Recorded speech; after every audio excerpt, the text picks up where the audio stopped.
नमस्कार दोस्तों, मेरा नाम है शिवेंद्र सिंह और आप सभी का स्वागत है मेरे चैनल पुस्तक संसार में। यह ऑडियो बुक है मुंशी प्रेमचंद द्वारा लिखित उपन्यास वरदान की।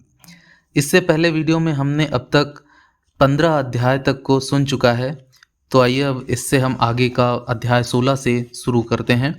और जिन्होंने इससे पहले का अध्याय नहीं सुना, वो जाके डिस्क्रिप्शन में मैंने लिंक डाल दिया है, उससे जाकर सुन सकते हैं। आइए शुरू करते हैं। अध्याय 16। रोगी जब तक बीमार रहता है उसे सुध नहीं रहती कि कौन मेरी औषधि करता है, कौन मुझे देखने के लिए आता है। वह अपने ही कष्ट में इतना ग्रस्त रहता है कि किसी दूसरे के बात का ध्यान ही उसके हृदय में उत्पन्न नहीं होता। पर जब वह आरोग्य हो जाता है तब उसे अपनी शुश्रूषा करने वालों का ध्यान और उनके उद्योग तथा परिश्रम का अनुमान होने लगता है और उसके हृदय में उनका प्रेम तथा आदर बढ़ जाता है। ठीक यही दशा वृजरानी की थी। जब तक वह स्वयं अपने कष्ट में मग्न थी, कमलाचरण की व्याकुलता और कष्टों का अनुभव न कर सकती थी। निसंदेह वह उसकी खातिरदारी में कोई अंश शेष न रखती थी, परंतु यह व्यवहार पालन के विचार से होता था, न कि सच्चे प्रेम से।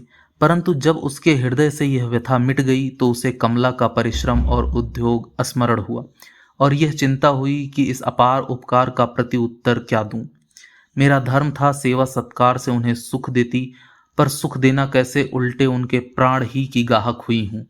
वह तो ऐसे सच्चे दिल से मेरे प्रेम करें और मैं अपना कर्तव्य ही न पालन कर सकूं। ईश्वर को क्या मुंह दिखाऊंगी। सच्चे प्रेम का कमल बहुधा कृपा के भाव से खिल जाया करता है।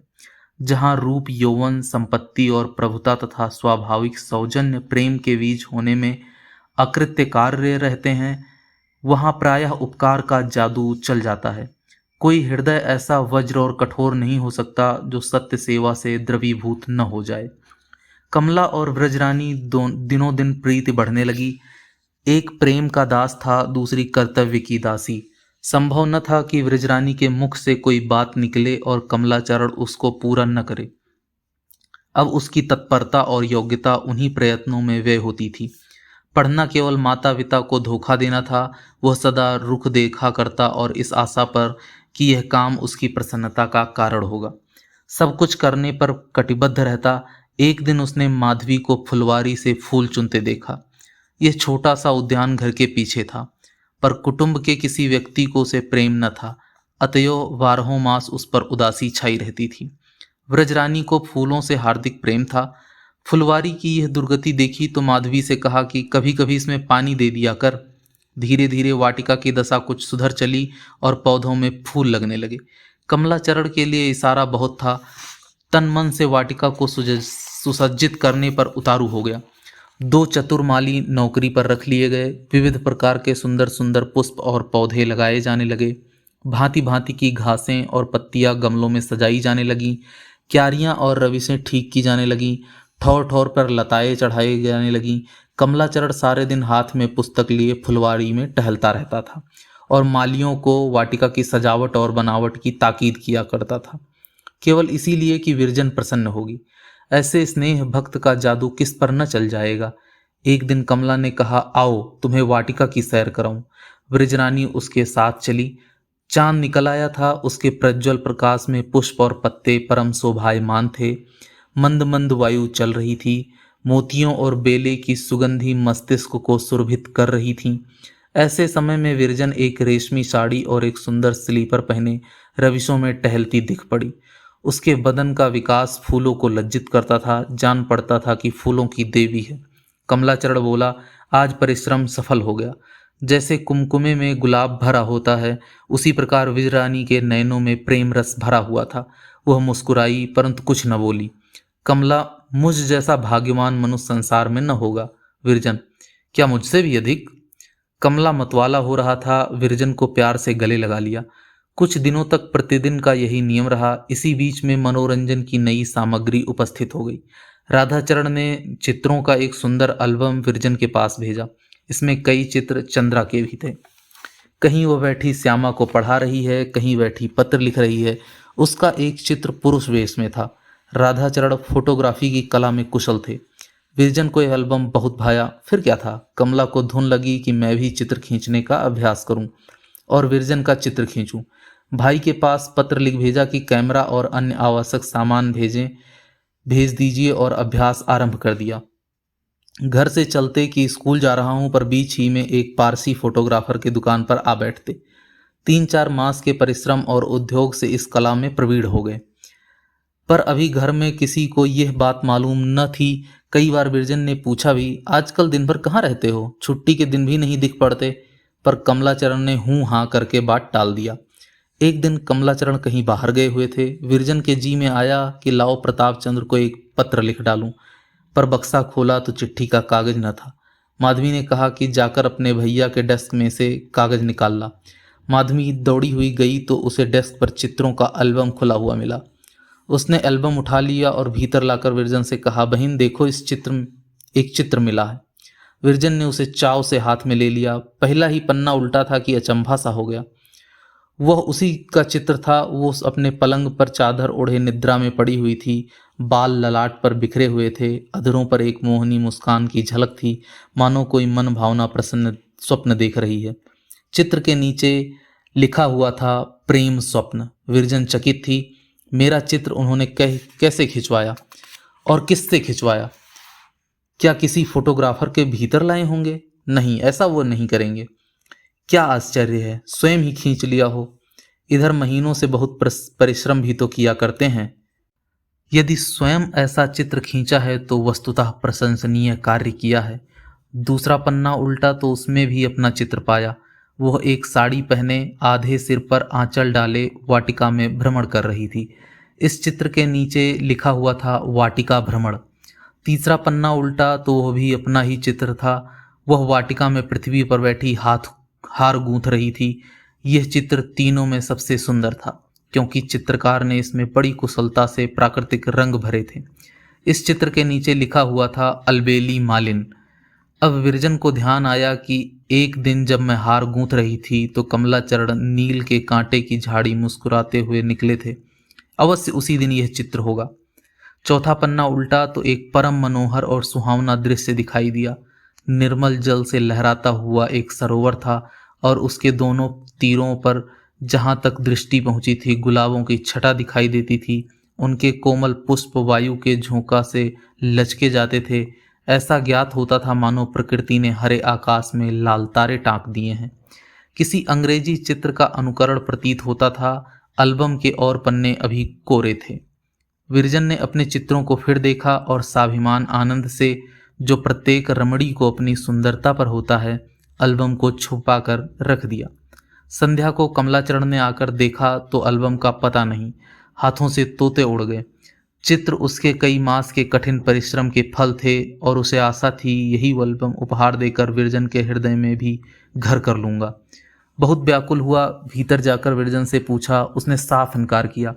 बेचारा घबराया हुआ अपने मित्रों के घर गया कि कोई उनमें से उठा ले गया हो, पर वहाँ भी फबतियों के अतिरिक्त और कुछ हाथ न लगा। निराश जब महाशय पूरे निराश हो गए तो शाम को विरजन ने एल्बम का पता बतलाया। इसी प्रकार दिवस सानद व्यतीत हो रहे थे। दोनों यही चाहते थे कि प्रेम क्षेत्र में मैं आगे निकल जाऊं, पर दोनों के प्रेम में अंतर था। कमलाचरण प्रेमोन्माद में अपने को भूल गया, पर उसके विरुद्ध विरजन का प्रेम कर्तव्य की नींव पर स्थित था। हाँ, यह आनंदमय कर्तव्य था। 3 वर्ष व्यतीत हो गए। वह उनके जीवन के 3 शुभ वर्ष थे। चौथे वर्ष का आरंभ आपत्तियों का आरंभ था। कितने ही प्राणियों को संसार की सुख सामग्रियां इस परिणाम से मिलती हैं कि उनके लिए दिन सदा होली और रात्रि सदा दिवाली रहती है, पर कितने ही ऐसे हतभाग्य जीव हैं जिनके आनंद के लिए एक बार बिजली की भांति चमक कर सदा के लिए लुप्त हो जाते हैं। ब्रिजरानी उन्हीं अभागों में थी। वसंत की ऋतु थी। सीरी सीरी वायु चल रही थी। सर्दी ऐसे कड़ाके की पड़ती थी कि कुओं का पानी जम जाता था। उस समय नगरों में प्लेग का प्रकोप हुआ। सहस्रों मनुष्य उसकी भेंट होने लगे। एक दिन बहुत कड़ा ज्वर आया। एक गिल्टी निकली और चल बसा। गिल्टी का निकलना मानो मृत्यु का संदेश था। क्या वैद्य, क्या डॉक्टर, किसी की कुछ न चलती थी। सैकड़ों घरों के दीपक बुझ गए। सहस्रों बालक अनाथ और सहस्रों विधवा हो गई। जिसको जिधर गली मिली भाग निकला। प्रत्येक मनुष्य को अपनी अपनी पड़ी हुई थी। कोई किसी का सहायक और हितैषी न था। माता पिता बच्चों को छोड़कर भागे, स्त्रियों ने पुरुषों से संबंध परित्याग किया। गलियों में, सड़कों पर, घरों में जिधर देखिए मृतकों के ढेर लगे हुए थे। दुकानें बंद हो गई, द्वारों पर ताले बंद हो गए, चतुर्दिक धूल उड़ती थी। कठिनता से कोई जीवधारी चलता फिरता दिखाई देता था, और यदि कोई कार्यवश घर से निकल पड़ता तो ऐसे शीघ्रता से पांव उठाता मानो मृत्यु का दूत उसका पीछा करता आ रहा है। सारी बस्ती उजड़ गई। यदि आबाद थे तो कब्रिस्तान या शमशान। चारों ओर डाकुओं की बनाई। दिन दोपहर ताले टूटते थे और सूर्य के प्रकाश में सेंधें पड़ती थीं। उस दारुण दुख का वर्णन नहीं हो सकता। बाबू श्यामचरण परम दृढ़ चित्त मनुष्य थे। गृह के चारों ओर मोहल्ले के मोहल्ले शून्य हो गए थे, पर वे अभी तक अपने घर में निर्भय जमे हुए थे। लेकिन जब उनका साहस मर गया तो सारे घर में खलबली मच गई। गांव में जाने की तैयारियां होने लगी। मुंशी जी ने उस जिले में कुछ गांव मोल ले लिए थे और मझगांव नामी ग्राम में एक अच्छा सा घर भी बनवा रखा था। उनकी इच्छा थी कि पेंशन पाने पर यहीं रहूंगा। काशी छोड़कर आगरे में कौन मरने जाए। विरजन ने यह सुना तो बहुत प्रसन्न हुई। ग्राम में जीवन के मनोहर दृश्य उसके नेत्रों में फिर रहे थे। हरे हरे वृक्ष और लहलहाते हुए खेत, हरिणों की क्रीड़ा और पक्षियों का कलरव, यह छटा देखने के लिए उसका चित्त लालायित हो रहा था। कमलाचरण शिकार खेलने के लिए अस्त्र शस्त्र ठीक करने लगे, पर अचानक मुंशी जी ने उन्हें बुलाकर कहा कि तुम प्रयाग जाने के लिए तैयार हो जाओ। प्रतापचंद्र वहां तुम्हारी सहायता करेगा।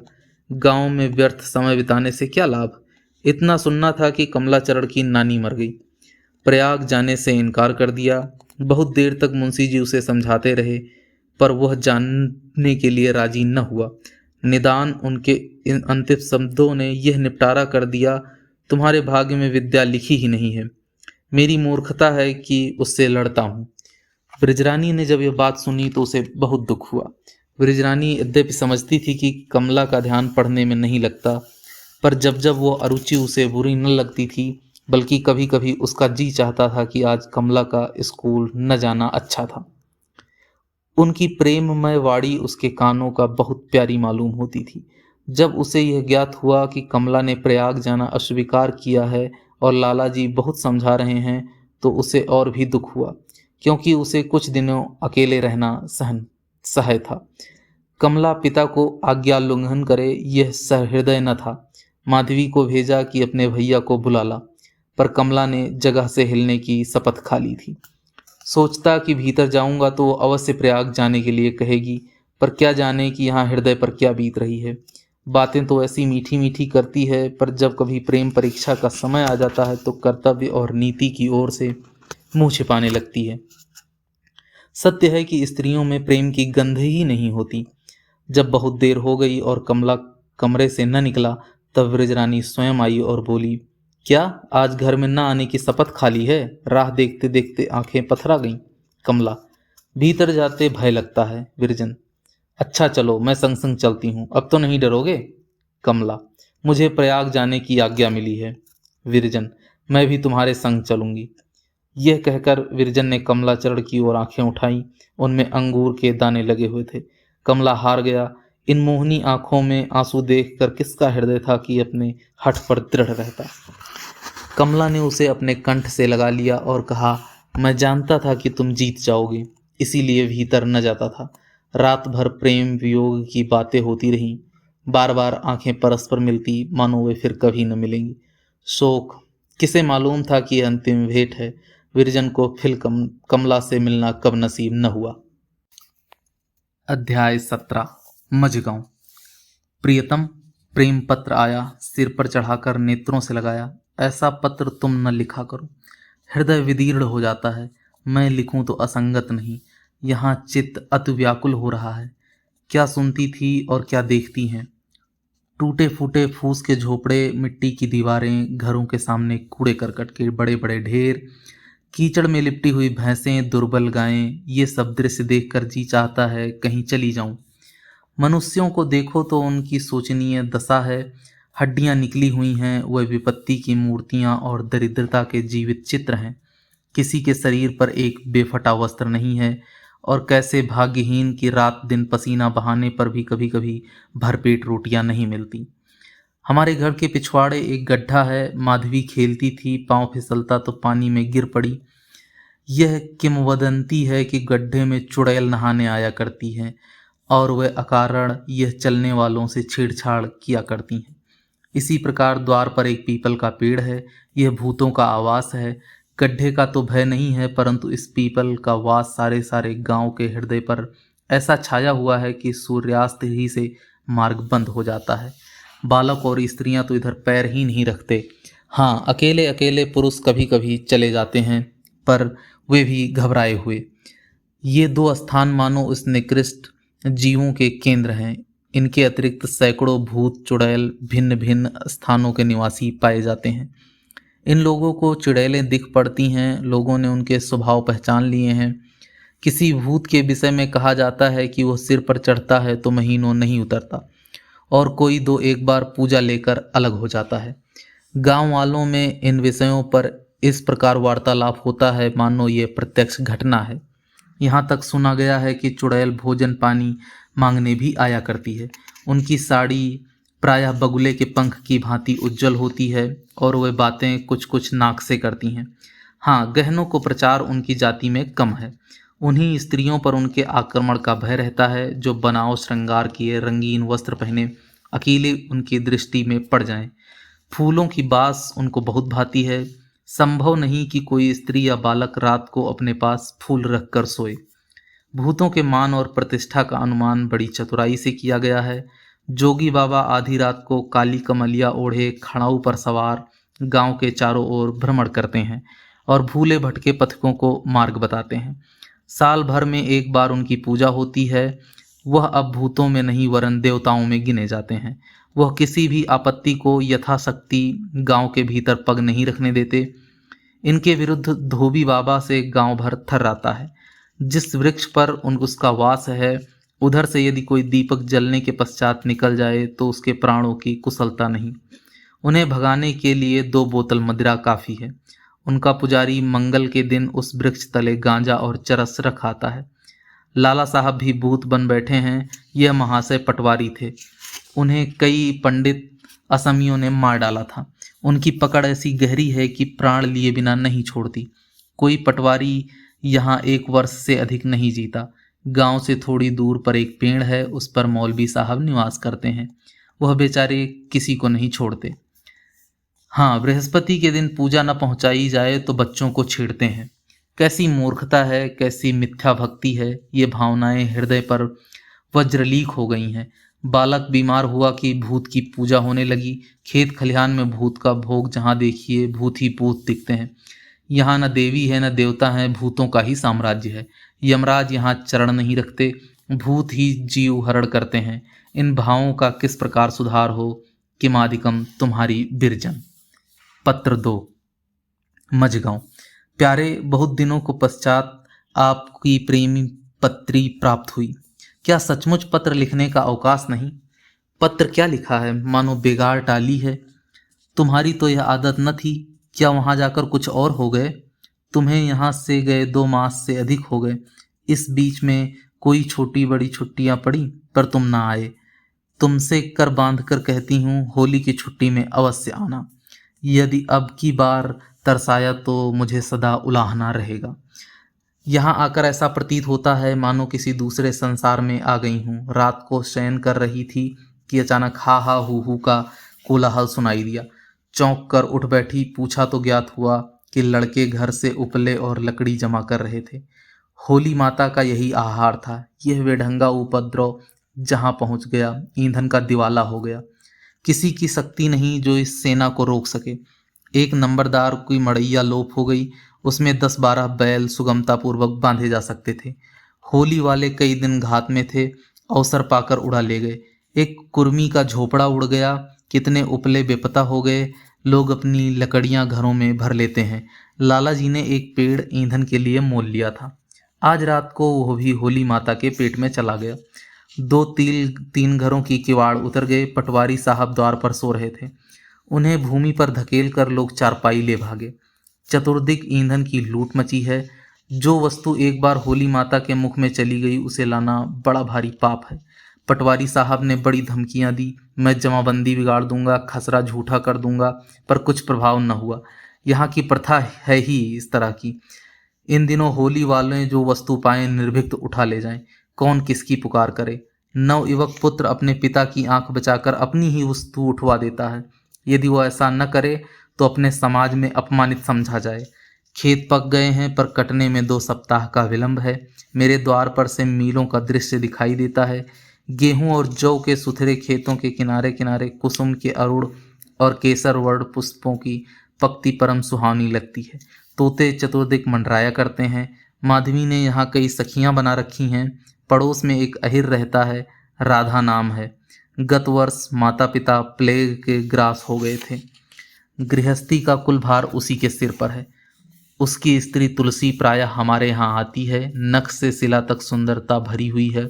इतनी भोली है, जो चाहता है जी चाहता है कि घंटों बातें सुना करूं। माधवी ने उसे बहिनापा कर रखा है। कल उसकी गुड़ियों का विवाह है। तुलसी की गुड़िया है और माधवी का गुड्डा है। सुनती हूँ बेचारी बहुत निर्धन है, पर मैंने उसके मुख पर कभी उदासीनता नहीं देखी। कहती थी कि उपले बेचकर 2 रुपए जमा कर लिए हैं, 1 रुपया दायज दूंगी और 1 रुपए में बरातियों का खाना पीना होगा। गुड़ियों के वस्त्राभूषण का भार राधा के सिर पर है। कैसा सरल संतोषमय जीवन है। लो अब विदा होती हूँ। तुम्हारा समय निरर्थक बातों में नष्ट हुआ क्षमा करना। तुम्हें पत्र लिखने बैठती हूँ तो लेखनी रुकती ही नहीं है। अभी बहुतेरी बातें लिखने को पड़ी हैं। प्रताप चंद्र से मेरी पालागन कह देना। तुम्हारी विरजन। पत्र 3 मझगांव। प्यारे, तुम्हारी प्रेम पत्रिका मिली, छाती से लगाई। वाह, चोरी और मुंहजोरी, अपने न जाने पर दोष मेरे सिर धरते हो। मेरे मन से कोई पूछे कि तुम्हारे दर्शन की उसे कितनी अभिलाषा प्रतिदिन व्याकुलता के रूप में परिणत होती है। कभी कभी बेसुध हो जाती हूँ। मेरी यह दशा थोड़ी ही दिनों में होने लगी है। जिस समय यहाँ से गए हो मुझे ज्ञान न था कि वहाँ जाकर मेरी दलेल करोगे। खैर, तुम्हारी सच और मैं ही झूठ। मुझे बड़ी प्रसन्नता हुई कि तुमने मेरे दोनों पत्र पसंद किए, पर प्रताप चंद्र को व्यर्थ दिखाए। वे पत्र बड़ी असावधानी से लिखे गए हैं। संभव है कि अशुद्धियां रह गई हों। मुझे विश्वास नहीं आता कि प्रताप ने उन्हें मूल्यवान समझा हो। यदि वे मेरे पत्रों का इतना आदर करते हैं कि उनके सहारे से हमारे ग्राम्य जीवन पर कोई रोचक निबंध लिख सके, तो मैं अपने को परम भाग्यवान समझती हूँ। कल यहाँ देवी जी की पूजा थी। हल, चक्की, पुर, चूल्हे सब बंद थे। देवी जी की ऐसी ही आज्ञा है। उनकी आज्ञा का उल्लंघन कौन करे। हुक्का पानी बंद हो जाए। साल भर में यही एक दिन है जिसे गांव वालों की भी छुट्टी समझते हैं। अन्यथा होली दिवाली भी प्रतिदिन के आवश्यक कामों को नहीं रोक सकती। बकरा चढ़ा, हवन हुआ, सत्तू खिलाया गया। अब गांव के बच्चे बच्चे को पूर्ण विश्वास है कि प्लेग का आगमन यहाँ न हो सकेगा। ये सब कौतुक देखकर सोई थी। लगभग 12 बजे होंगे कि सैकड़ों मनुष्य हाथ में मसाले लिए कोलाहल मचाते निकले और सारे गांव का फेरा किया। इसका यह अर्थ था कि इस सीमा के भीतर बीमारी पैर न रख सकेगी। फेरे के सप्ताह समाप्त होने पर कई मनुष्य अन्य ग्राम की सीमा में घुस गए और थोड़े फूल, पान, चावल, लौंग आदि पदार्थ पृथ्वी पर रखाए, अर्थात अपने ग्राम की बला दूसरे गांव में चली जाए। जब ये लोग अपना कार्य समाप्त करके वहां से चलने लगे तो उस गांव वालों ने सुनगुन मिल गई। सैकड़ों मनुष्य लाठियां लेकर चढ़ दौड़े। दोनों पक्ष वालों में खूब मारपीट हुई। इस समय गांव के कई मनुष्य हल्दी पी रहे हैं। आज प्रातःकाल बची बचाई रस्में पूरी हुई, जिनको यहाँ कढ़ाई देना कहते हैं। मेरे द्वार पर एक भट्ठा खोदा गया है। उस पर एक कड़ाह दूध से भरा हुआ रखा है। काशी नाम का एक भार है। वो शरीर में भभूत रमाए आया। गांव के आदमी टाट पर बैठे। शंख बजने लगा। कड़ाह के चतुर्दिक माला फूल बिखेर दिए गए। जब कड़ाह में खूब उबाल आया तो काशी झट उठा। जय काली जी की कहकर कड़ाह में कूद पड़ा। मैं तो समझी कि अब यह जीवित न निकलेगा, पर 5 मिनट पश्चात काशी ने फिर छलांग मारी और कड़ाह के बाहर था। उसका बाल भी बांका न हुआ। लोगों ने उसे माला पहनाई। वह कर बांध कर पूछने लगे, महाराज, आपके वर्ष खेती की उपज कैसी होगी? बीमारी आवेगी या नहीं? गांव के लोग कुशल से रहेंगे? गुड़ का भाव कैसा रहेगा? आदि। काशी ने इन सब प्रश्नों के उत्तर स्पष्ट पर किंचित रहस्यपूर्ण शब्दों में दिए। इसके पश्चात सभा विसर्जित हुई। सुनती हूँ ऐसी क्रिया प्रतिवर्ष होती है। काशी की सब भविष्यवाणियाँ सत्य सिद्ध होती हैं, और कभी एकाध असत्य भी निकल जाए तो काशी उनका समाधान भी बड़ी योग्यता से कर देता है। काशी बड़ी पहुंच का आदमी है। गांव में कहीं चोरी हो, काशी उसका पता देता है। जो काम पुलिस के भेदियों से पूरा न हो, उसे वह पूरा कर देता है। यद्यपि वह जाति का भर है, तथापि गांव में उसका बड़ा आदर है। इन सब भक्तियों का पुरस्कार वह मदिरा के अतिरिक्त और कुछ नहीं लेता। नाम निकलवाइए पर एक बोतल उसको भेंट कीजिए। आपका अभियोग न्यायालय में हो, काशी उसके विजय का अनुष्ठान कर रहा है। बस आप उसे एक बोतल लाल जल दीजिए। होली का समय अति निकट है, 1 सप्ताह से अधिक नहीं। आहा, मेरा हृदय इस समय कैसा खिल रहा है। मन में आनंद प्रद गुदगुदी हो रही है। आंखें तुम्हें देखने के लिए अकुला रही हैं। यह सप्ताह बड़ी कठिनाई से कटेगा, तब मैं अपने पिया के दर्शन पाऊंगी। तुम्हारी विरजन। पत्र 4। मझगांव। प्यारे, तुम पाषाण हृदय हो, कट्टर हो, स्नेहहीन हो, निर्दयी हो, अकुरण हो, झूठे हो। मैं तुम्हें और क्या गालियां दूं और क्या कोसूं। यदि तुम इस क्षण मेरे सम्मुख होते तो इस वज हृदयता का उत्तर देती। मैं कह रही हूं, तुम दगाबाज हो, मेरा क्या कर लोगे। नहीं आते तो मत आओ, मेरा प्राण लेना चाहते हो तो ले लो। रुलाने की इच्छा है रुलाओ, पर मैं क्यों रोऊं, मेरी बला रोए। जब आपको इतना ध्यान नहीं कि 2 घंटे की यात्रा है, तनिक उसकी सुधि लेता हूं, तो मुझे क्या पड़ी है कि रोऊं और प्राण खोऊं। ऐसा क्रोध आ रहा है कि पत्र फाड़ कर फेंक दूं और फिर तुमसे बात न करूं। हाँ, तुमने मेरी सारी अभिलाषाएं कैसे धूल में मिलाई हैं। होली होली किसी के मुख से ये शब्द न निकला और मेरे हृदय में गुदगुदी होने लगी। पर शोक होली बीत गई और मैं निराश रह गई। पहले यह शब्द सुनकर आनंद होता था, अब दुख होता है। अपना अपना भाग्य है। गांव के भूखे नंगे लंगोटी में फाग खेलें, आनंद मनावें, रंग उड़ावें, और मैं अभागिन अपनी चारपाई पर सफ़ेद साड़ी पहने पड़ी रहूं। शपथ ले लो जो उस पर एक लाल धब्बा भी पड़ा हो। शपथ ले लो जो मैंने अबीर और गुलाल हाथ से भी छुई हो। मेरी इत्र से बनी हुई अबीर, केवड़े में घोली गुलाल, रचकर बनाए हुए पान, सब तुम्हारी अकृपा का रोना रो रहे हैं। माधवी ने जब सब बहुत हठ की तो मैंने एक लाल टीका लगवा लिया। पर आज से इस दोषारोपणों का अंत होता है। यदि फिर कोई शब्द दोषारोपण का मुख से निकला तो जवान काट लूंगी। परसों सायंकाल ही से गांव में चहल पहल मचने लगी। नवयुवकों का एक दल हाथ में डफ लिए अश्लील शब्द बकते द्वार द्वार फेरी लगाने लगा। मुझे ज्ञात न था कि आज यहाँ इतनी गालियाँ खानी पड़ेंगी। लज्जाहीन शब्द उनके मुख से इस प्रकार बेधड़क निकलते थे जैसे फूल झड़ते हैं। लज्जा और संकोच का नाम न था। पिता पुत्र के सम्मुख और पुत्र पिता के सम्मुख गालियां बक रहे थे। पिता ललकार कर पुत्र वधू से कहता है, आज होली है। वधू घर में सिर नीचा किए हुए सुनती है और मुस्कुरा देती है। हमारे पटवारी साहब तो एक ही महात्मा निकले। आप मदिरा में मस्त, एक मैली सी टोपी सिर पर रखे इस दल के नायक थे। उनकी बहू बेटियां उनकी अश्लीलता के वेग से न बच सकीं। गालियां खाओ और हंसो। यदि बदन पर तनिक भी मैल आए तो लोग समझेंगे कि इसका मुहर्रम का जन्म है। भली प्रथा है। लगभग 3 बजे रात्रि के झुंड होली के माता के पास पहुंचा। लड़के अग्नि क्रीड़ादि में तत्पर थे।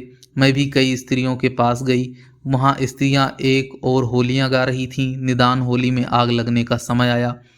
अग्नि लगते ही ज्वाल भड़की और सारा आकाश स्वर्ण वर्ण हो गया। दूर दूर तक के पेड़ पत्ते प्रकाशित हो गए। अब इस अग्नि राशि के चारों ओर होली माता की जय चिल्लाकर दौड़ने लगे। सब हाथों में गेहूं और जौ की बलियां थीं, जिसको वे इस प्रकार अग्नि में फेंकते जाते थे।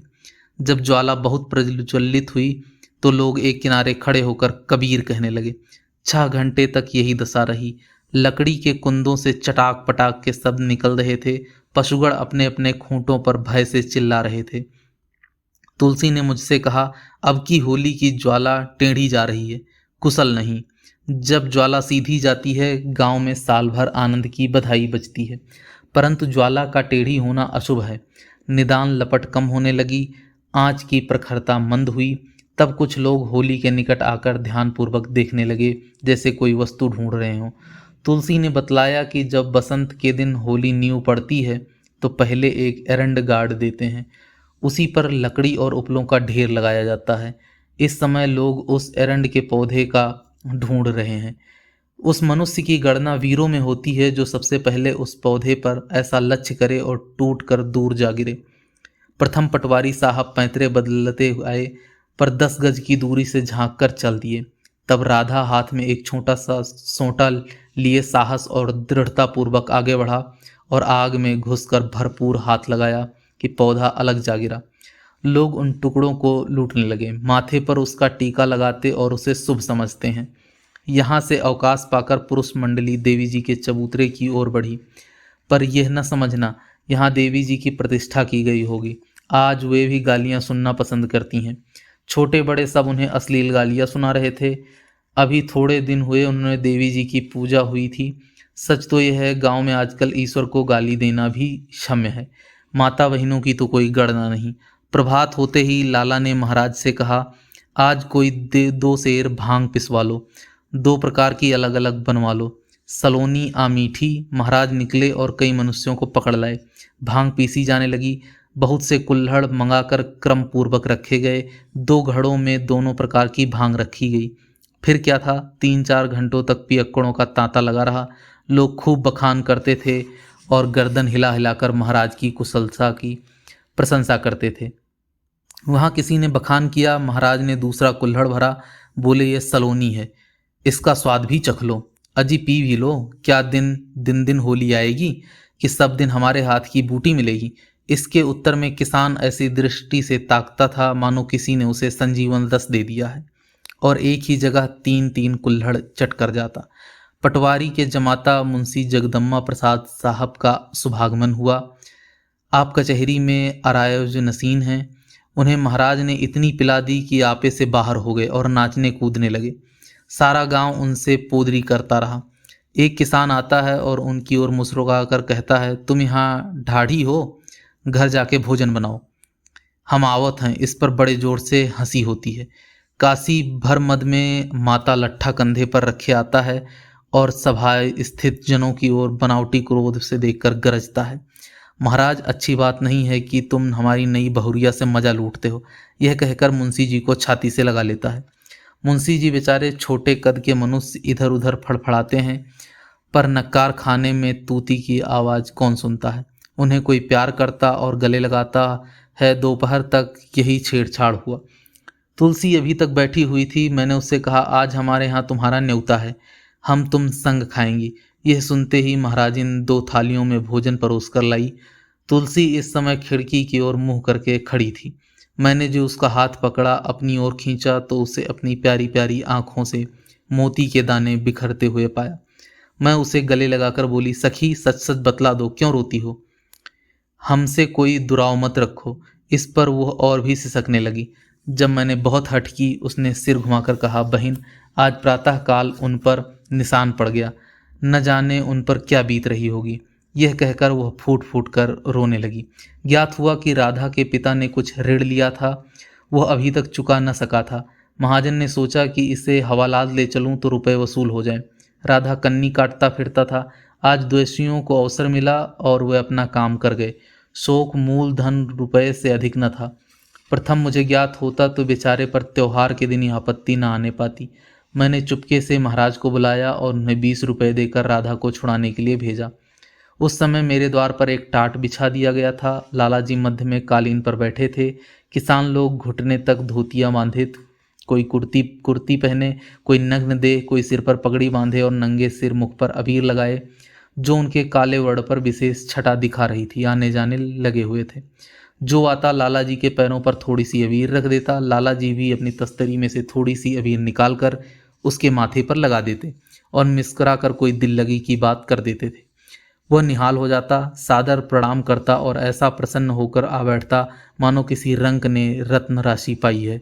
मुझे स्वप्न में भी ध्यान न था कि लाला जी उन उज्जड देहातियों के साथ बैठकर ऐसे आनंद से वार्तालाप कर रहे हैं।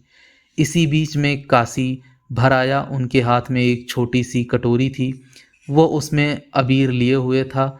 उसने अन्य लोगों की भांति लाला जी के चरणों पर अबीर नहीं रखी, किंतु बड़ी धृष्टता से मुट्ठी भर लेकर उनके मुंह पर भली भांति मल दी।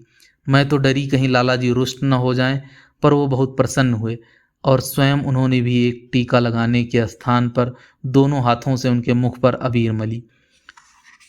उसके साथी उसकी ओर इस दृष्टि से देखते थे कि निसंदेह तू वीर है और इस योग्य है कि हमारा नायक बने। इसी प्रकार एक एक करके 200-250 मनुष्य एकत्र हुए। अचानक उन्होंने कहा, आज कहीं राधा नहीं दिख पड़ता, क्या बात है? कोई उसके घर जाकर देखा तो मुंशी जगदम्बा प्रसाद अपनी योग्यता प्रसाद प्रकाशित करने का अच्छा अवसर देखकर बोले, उठे हजूर, वह दफ़ा 13 नंबर अलिफ एक्ट अ में गिरफ्तार हो गया। रामदीन पांडे ने वारंट जारी करा दिया। हर इच्छा से रामदीन पांडे भी वहां बैठे हुए थे। लाला ने उनकी ओर परम तिरस्कार दृष्टि से देखा और कहा, क्यों पांडे जी, इन दीन को बंदी गृह में बंद करने से तुम्हारा अब घर भर जाएगा? यही मनुष्यता और शिष्टता अब रह गई है? तुम्हें तनिक भी दया न आई कि आज होली के दिन उसे स्त्री और बच्चों से अलग किया? मैं तो सत्य कहता हूँ, यदि मैं राधा होता तो बंदी गृह से लौटकर मेरा प्रथम उद्योग यही होता कि जिसने मुझे यह दिन दिखाया है उसे मैं भी कुछ दिनों हल्दी पिलवा दूं। मुझे लाज नहीं आती कि इतने बड़े महाजन होकर तुमने 20 रुपए के लिए एक दीन मनुष्य के इस प्रकार कष्ट में डाला। डूब मरना था ऐसे लोभ पर।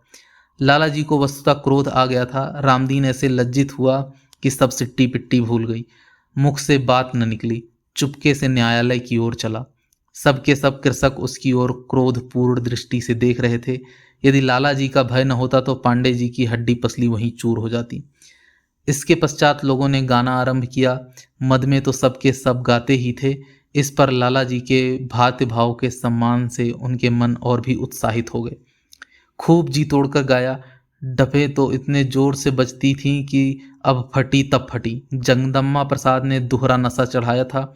कुछ तो उनके मन में स्वतः उमंग उत्पन्न हुई, कुछ दूसरों ने उत्तेजना दी। आप मध्य सभा में खड़ा होकर नाचने लगे।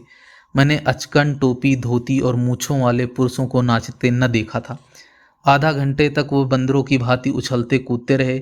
निदान मद ने उन्हें पृथ्वी पर लिटा दिया। तत्पश्चात एक और अहिर उठा।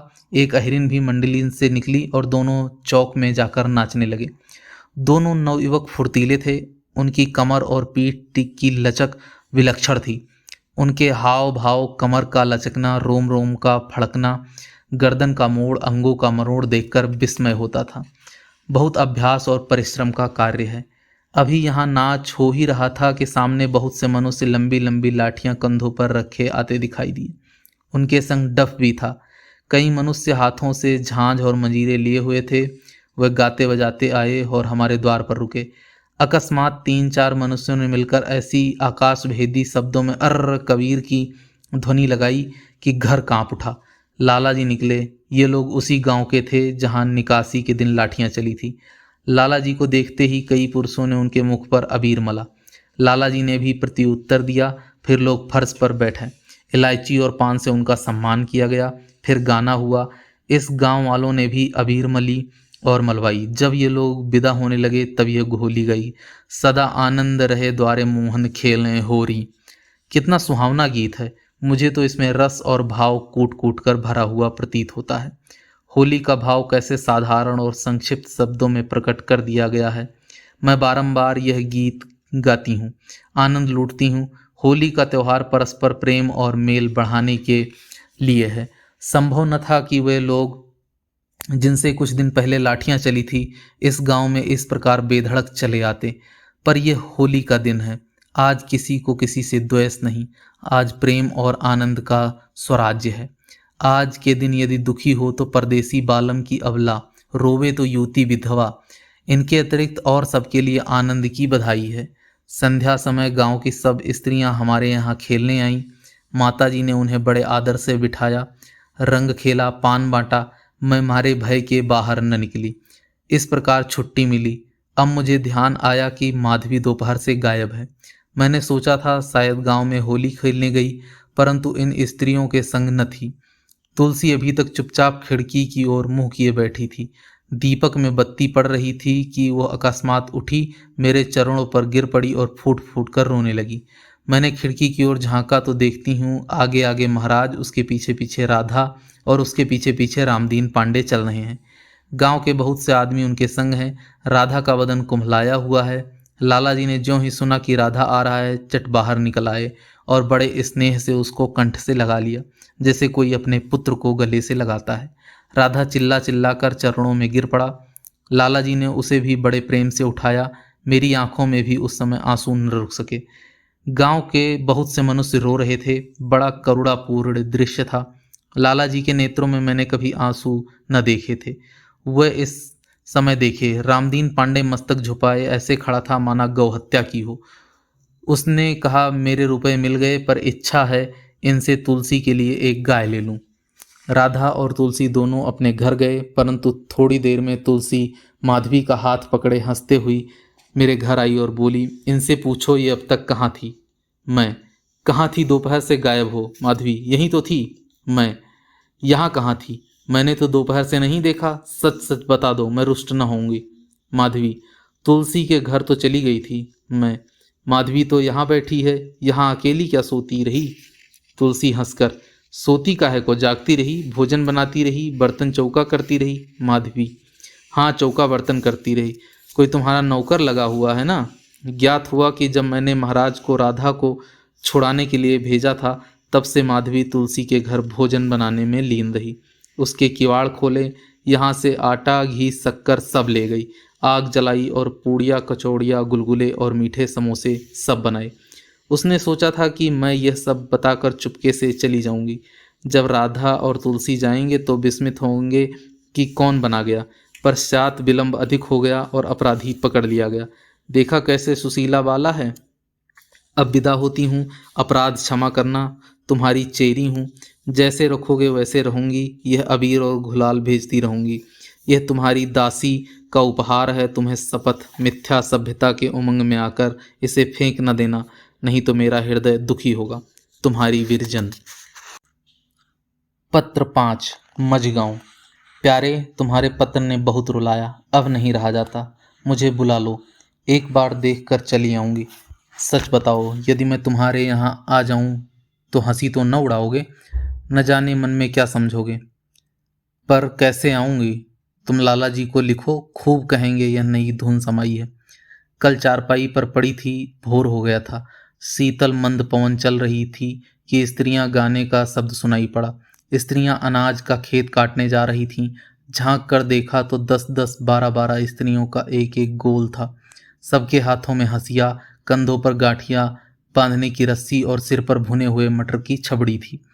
ये इस समय जाती हैं, कहीं 12 बजे लौटेंगी। आपस में गाती चुहले करती चली जाती थी। दोपहर तक बड़ी कुशलता रही। अचानक आकाश मेघाच्छन्न हो गया। आंधी आ गई और ओले गिरने लगे। मैंने इतने बड़े ओले गिरते कभी नहीं देखे थे। आलू से बड़े बड़े और ऐसी तेजी से गिरे जैसे बंदूक से गोली। क्षण भर में पृथ्वी पर 1 फुट ऊंचा बिछावन बिछ गया। चारों तरफ से कृषक भागने लगे। गायें, बकरियां, भेड़ें सब चिल्लाती हुई पेड़ों की छाया ढूंढती फिरती थी। मैं डरी कि न जाने तुलसी पर क्या बीती। आंखें फैलाकर देखा तो खुले मैदान में तुलसी, राधा और मोहिनी गाय दिख पड़ी। तीनों घमासान ओले की मार में पड़े थे। तुलसी के सिर पर एक छोटी सी टोकरी थी और राधा के सिर पर एक बड़ा सा गट्ठर। मेरे नेत्रों में आंसू भर आए कि न जाने इन बेचारों की क्या गति होगी। अकस्मात एक प्रखर झोंके ने राधा के सिर से गट्ठर गिरा दिया। गट्ठर का गिरना था कि चट तुलसी ने अपनी टोकरी उसके सिर पर औंधा दी। न जाने उस पुष्प ऐसे सिर पर कितने ओले पड़े।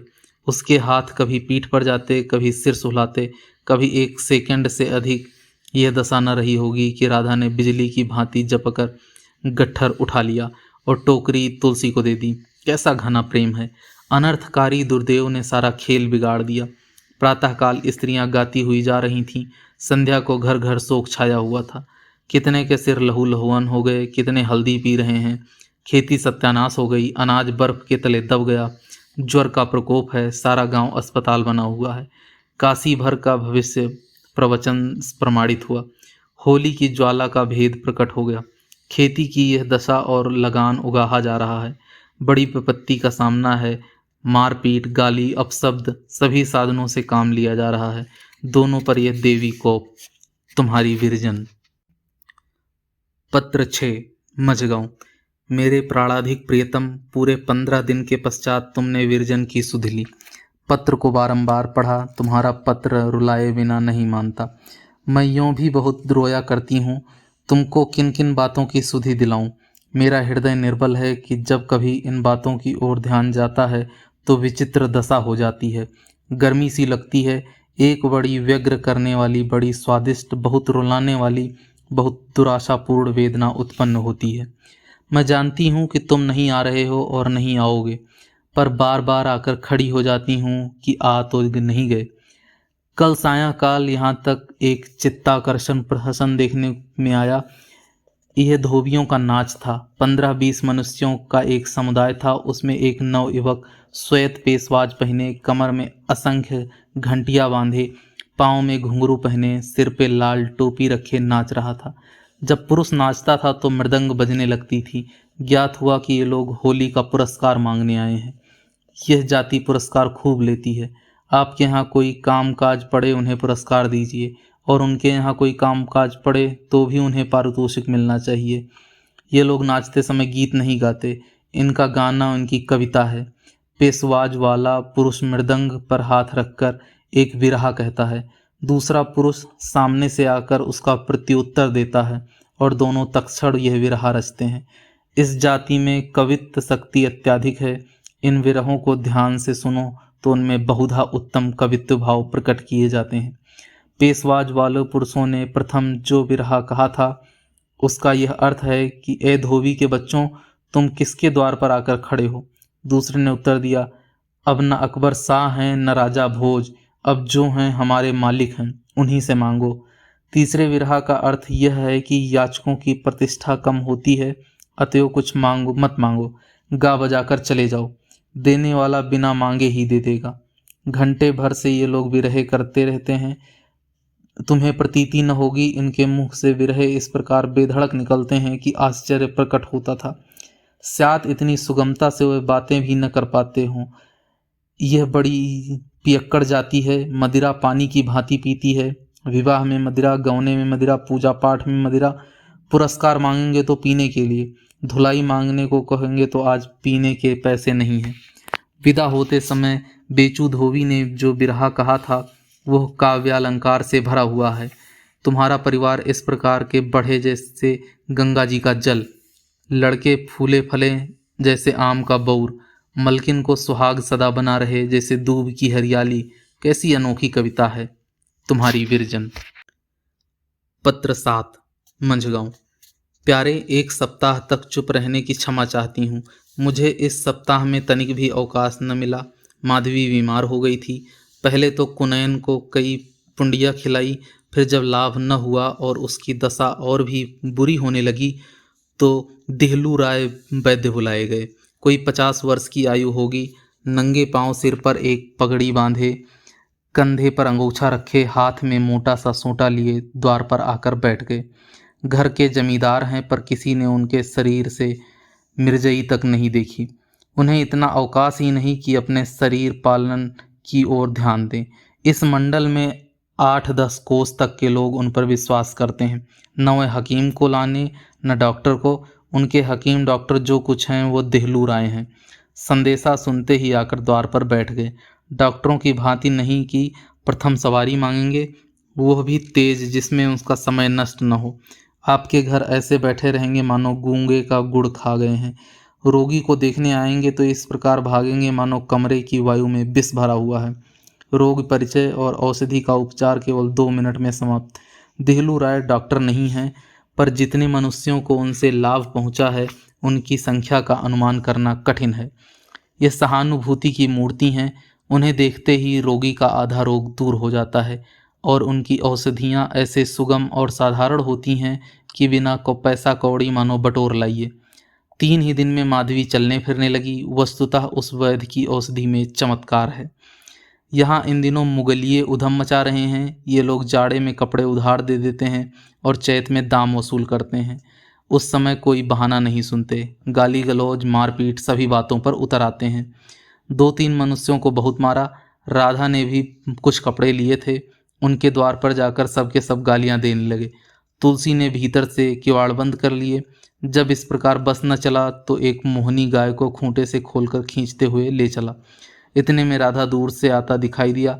आते ही आते उसने लाठी का वो हाथ मारा कि एक मुगलिये की कलाई लटक गई।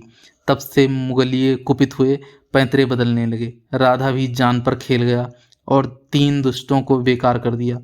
इतने काशी भर ने आकर एक मुगलिये की खबर ली। दिगलू राय को मुगलियों से चिढ़ है।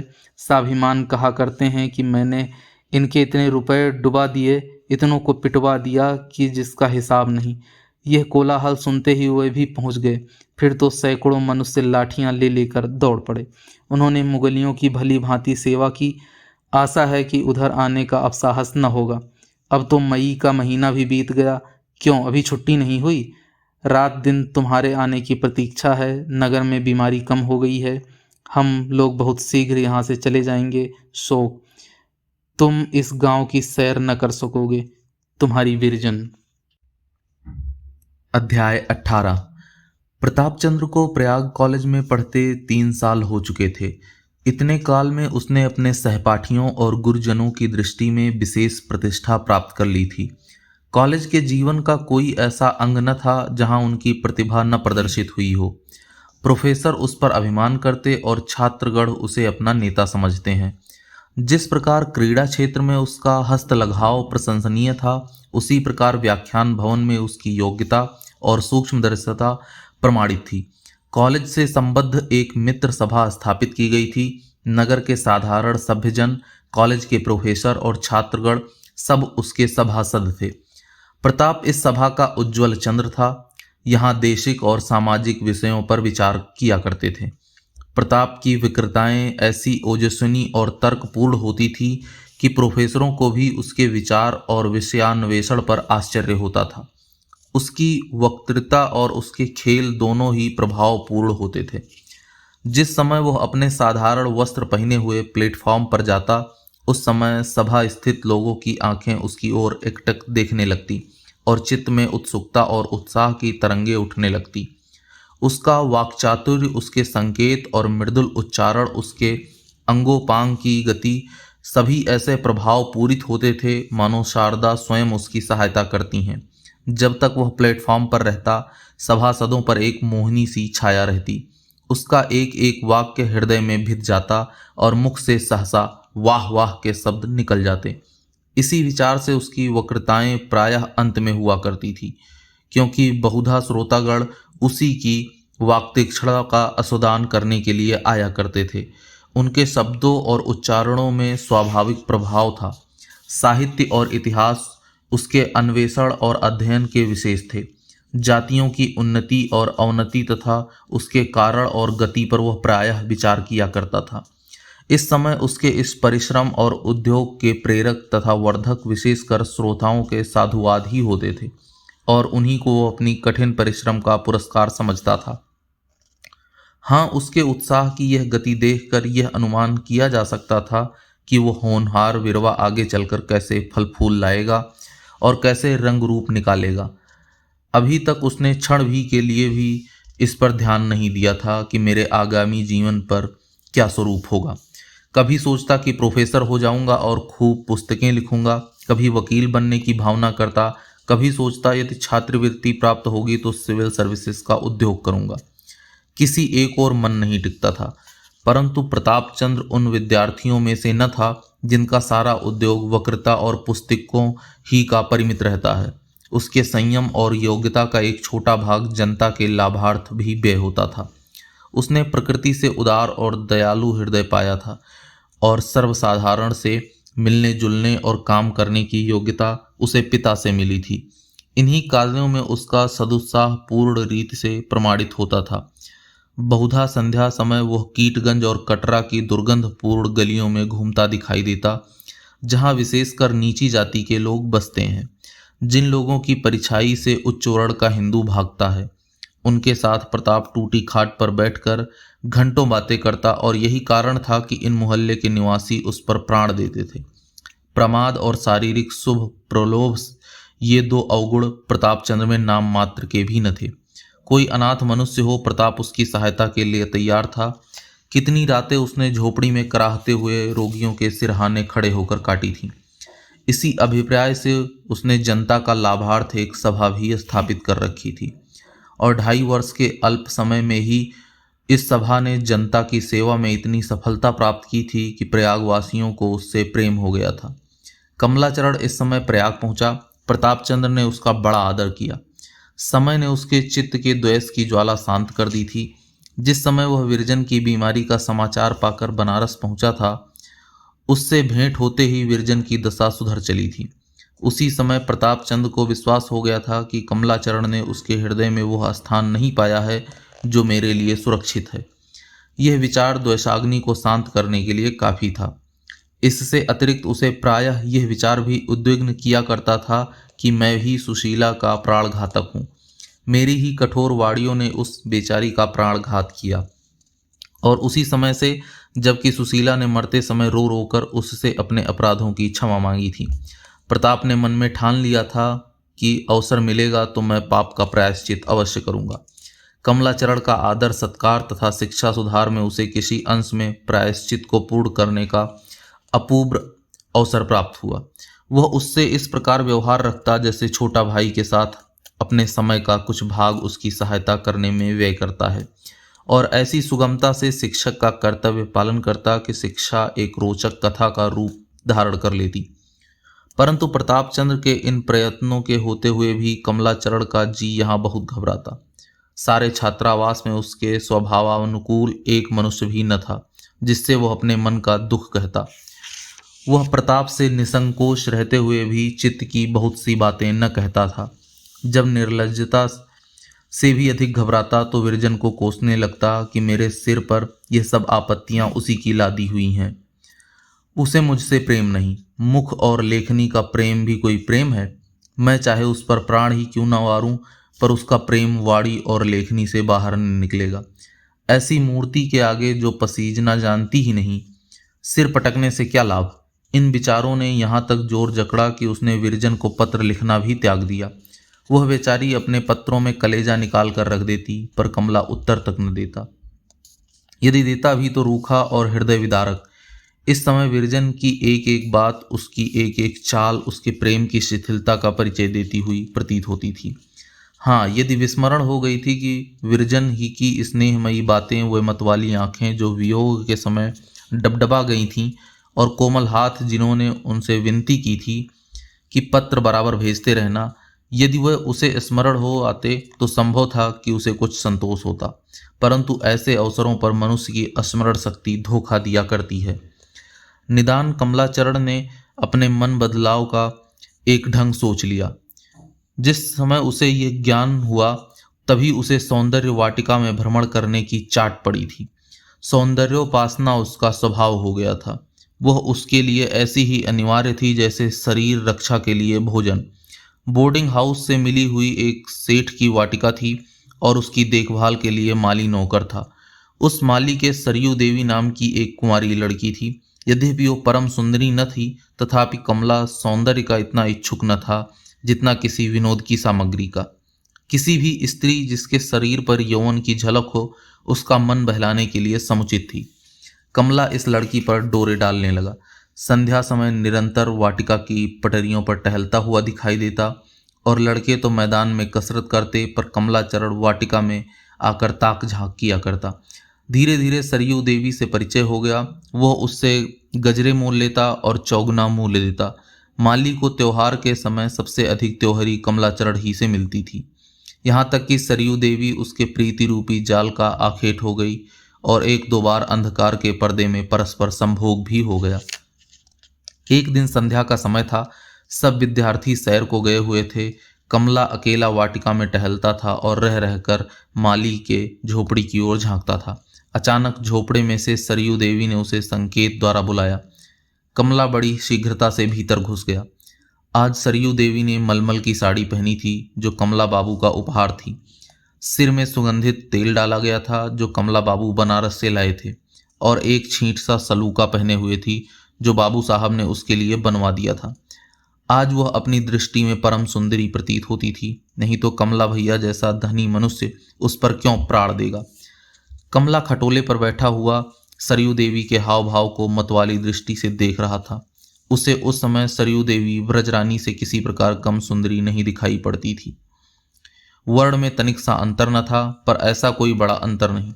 उसे सरयू देवी का प्रेम सच्चा और उत्साहपूर्ण जान पड़ता था, क्योंकि वह जब कभी बनारस जाने की चर्चा करता तो सरयू देवी फूट फूट कर रोने लगती और कहती, मुझे भी लेते चलना, मैं तुम्हारा संग न छोड़ूंगी।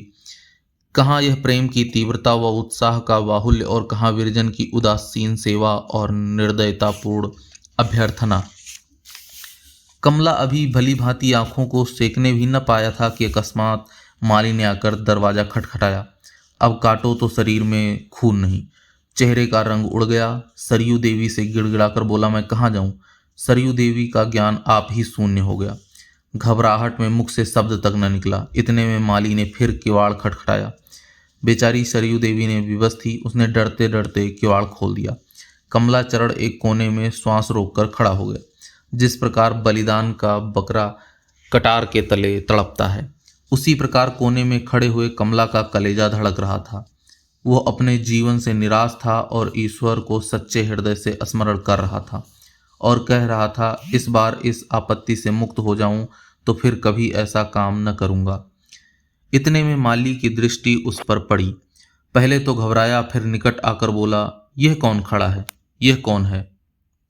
इतना सुनना था कि कमलाचरण झटपट बाहर निकला और फाटक की ओर जी छोड़कर भागा। माली एक डंडा हाथ में लिए लेना लेना भागने न पाए, कहता हुआ पीछे पीछे दौड़ा। यह वह कमला है जो माली को पुरस्कार व पारितोषिक दिया करता था, जिससे माली सरकार और हुजूर कहकर बातें करता था। वही कमला आज उसी माली सम्मुख इस प्रकार जान लेकर भाग जाता है। पाप अग्नि की वह कुंड है जो आदर और मान, साहस, धैर्य को क्षण भर में जलाकर भस्म कर देता है। कमलाचरण वृक्षों और लताओं की ओट में दौड़ता हुआ फाटक से बाहर निकला। सड़क पर तांगा जा रहा था, जो बैठा और हाँफते हाँफते अशक्त होकर गाड़ी के पटरे पर गिर पड़ा। यद्यपि माली ने फाटक भी पीछे न किया, तथापि कमला प्रत्येक आने जाने वालों पर चौंक चौंक कर दृष्टि डालता था, मानो सारा संसार शत्रु हो गया है। दुर्भाग्य ने एक और गुल खिलाया। स्टेशन पर पहुंचते ही घबराहट का मारा गाड़ी में जाकर बैठ गया, परंतु उसे टिकट लेने की सुधि ही न रही और न उसे यह खबर थी कि मैं किधर जा रहा हूँ। वह इस समय इस नगर से भागना चाहता था, चाहे कहीं भी। कुछ दूर चला था कि अंग्रेज अफसर लालटेन लिए आता दिखाई दिया। उसके संग एक सिपाही भी था। वह यात्रियों का टिकट चेक कर रहा था, परंतु कमला ने जाना कि कोई पुलिस अफसर है। भय के मारे हाथ पांव सनसनाने लगे, कलेजा धड़कने लगा। जब अंग्रेज दूसरी गाड़ियों में जांच करता रहा, तब तक तो वह कलेजा कड़ा किसी प्रकार बैठा रहा, परंतु ज्यों उसके डिब्बे का फाटक खुला, कमला के हाथ पांव फूल गए, नेत्रों के सामने अंधेरा छा गया। उतावलेपन से दूसरी ओर का किवाड़ खोलकर चलती हुई गाड़ी पर से नीचे कूद पड़ा। सिपाही और रेल वाले साहब ने उसे इस प्रकार कूदते देखा तो समझा कि कोई अभ्यस्त डाकू है। मारे हर्ष के फूले न समाये कि पारितोषिक अलग मिलेगा और वेतनोन्नति अलग होगी। झट लाल बत्ती दिखाई, तनिक देर में गाड़ी रुक गई। अब गार्ड, सिपाही और टिकट वाले साहब कुछ अन्य मनुष्यों के सहित गाड़ी उतर पड़े और लालटेन ले लेकर इधर उधर ढूंढने लगे। किसी ने कहा, अब उसकी धूल भी न मिलेगी, पक्का डकैत था। कोई बोला, इन लोगों को काली जी का इष्ट रहता है, जो कुछ न कर दिखाएं। थोड़ा है, परंतु गार्ड आगे ही बढ़ता गया। वेतन वृद्धि की आशा उसे आगे ही लिए जा रही थी, यहाँ तक कि उस स्थान पर जा पहुंचा जहां कमला गाड़ी से कूदा था। इतने में सिपाही ने खड्डे की ओर संकेत करके कहा, देखो वह श्वेत रंग की क्या वस्तु है? मुझे तो कोई मनुष्य सा प्रतीत होता है। और लोगों ने देखा और विश्वास हो गया कि अवश्य ही दुष्ट डाकू यहाँ छिपा हुआ है। चलकर उसको घेर लो ताकि कहीं निकलने न पावे। तनिक सावधान रहना, डाकू प्राणहर खेल जाते हैं। गार्ड साहब ने पिस्तौल संभाली, मियाँ सिपाही ने लाठी तानी, कई स्त्रियों ने जूते उतार कर हाथ में ले लिए कि कहीं आक्रमण कर बैठा तो भागने में सुविधा होगा। दो मनुष्यों ने ढेले उठा लिए कि दूर ही से लक्ष्य करेंगे। डाकू के निकट कौन जाए, किसे जी भारी है। परंतु जब लोगों ने समीप जाकर देखा तो डाकू न था, न डाकू भाई, किंतु एक सभ्य स्वरूप, सुंदर वर्ण, छरहरे शरीर का नवयुवक पृथ्वी पर औंधे मुख पड़ा है। उसके नाक और कान से धीरे धीरे खून बह रहा है। कमला ने इधर सांस तोड़ी और बिरजन एक भयानक स्वप्न देखकर चौंक पड़ी। सरयू देवी ने विरजन का सुहाग लूट लिया। अध्याय 19। सौभाग्यवती स्त्री के लिए उसका पति संसार की सबसे प्यारी वस्तु होती है। वह उसी के लिए जीती और मरती है। उसका हंसना बोलना उसी के प्रसन्न करने के लिए और उसका बनाव श्रृंगार उसी को लुभाने के लिए होता है। उसका सुहाग जीवन है और सुहाग का उठ जाना उसके जीवन का अंत है। कमलाचरण की अकाल मृत्यु व्रजरानी के लिए मृत्यु से कम न थी। उसके जीवन की आशाएं और उमंगें सब मिट्टी में मिल गईं। क्या क्या अभिलाषाएं थीं और क्या हो गया। प्रतिक्षण मृत कमलाचरण का चित्र उसके नेत्रों में भ्रमण करता रहता। यदि थोड़ी देर के लिए उसकी आंखें झपक जाती तो उसका स्वरूप साक्षात नेत्रों के सम्मुख आ जाता। किसी किसी समय में भौतिक त्रैतापों को किसी विशेष व्यक्ति या कुटुंब से प्रेम सा हो जाता है। कमला का शोक शांत भी न हुआ था। बाबू श्यामचरण की बारी आई। शाखा भेदन से वृक्ष को मुरझाया हुआ न देखा। इस बार दुर्देव ने मूल की काट डाला।